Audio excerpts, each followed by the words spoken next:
Добрый день. Меня зовут Антонина Ключерева. Я научный сотрудник Дома Льва Николаевича Толстого. В год столетия музея мы подготовили проект «Экспонаты за спиной». В нем мы показываем не самые заметные, но весьма интересные экспонаты. Сегодня мы поговорим о портрете Василия Кирилловича Сютаева в кабинете Льва Николаевича Толстого. Среди многочисленных афоризмов, приписываемых Льву Николаевичу Толстому, есть выражение «все в тебе», что означает «все в тебе». Толстой употреблял его довольно часто. На самом деле автором этих слов был крестьянин, основатель религиозно-нравственного учения Василий Кириллович Сютаев. В июле 1881 года Лев Толстой, находясь в Самарской губернии, познакомился с Александром Степановичем Пругавиным, исследователем раскола и сектантства Русской Православной Церкви. Тот рассказал писателю о необычном крестьянине, который проповедовал любовь и братство среди людей и народов и полный коммунизм имущества. Лев Николаевич заинтересовался учением и в конце сентября 1881 года отправился в Тверскую губернию, где жил Сютаев. 5 октября Толстой записал в дневнике: «Был в Торжке у Сютаева. Утешенье». Что же привлекло в этом человеке Льва Николаевича Толстого? В довольно многочисленной семье Сютаевых не было личной собственности. Сютаев и его последователи не держали в домах икон, не верили в святые мощи, не посещали церковь. Сютаев отрицал право собственности на землю, справедливость войн и вообще всего того, что разделяет людей. Все должны трудиться на общей земле сообща. Господа должны отдать землю крестьянам, а крестьяне не покидать господ из милосердия.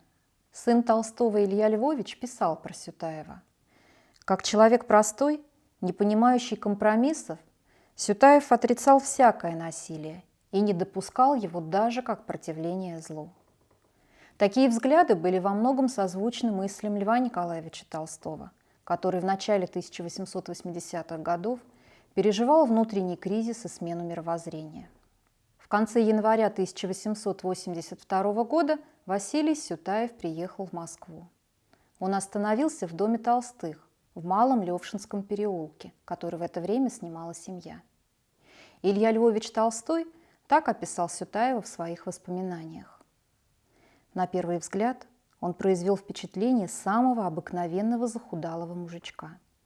Жиденькая, грязного цвета, туго сидеющая борода, засаленный черный полушубок, в котором он ходил и в комнате, и на дворе, бесцветные небольшие глаза и типичная северная речь на «о».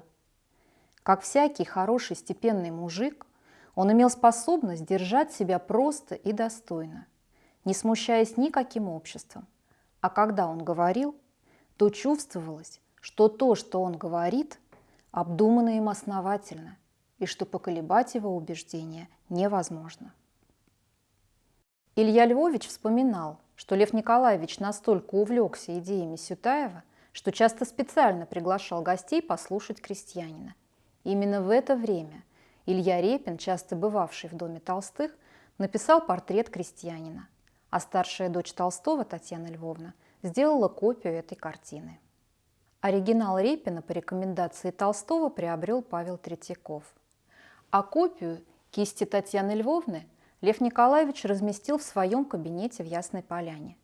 Примечательно, что в начале 1880-х годов кабинет писателя располагался на первом этаже. На второй этаж он был перенесен в 1902 году.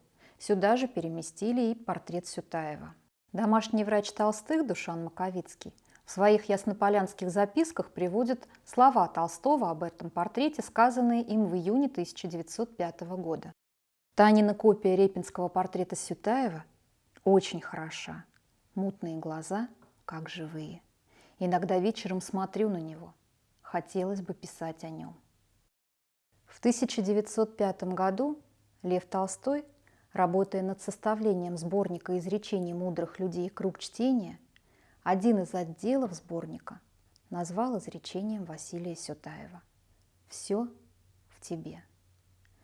Так современник Толстого, крестьянин Василий Сютаев, оказал на него глубокое нравственное влияние и, по признанию писателя, глубоко обогатил его мысли.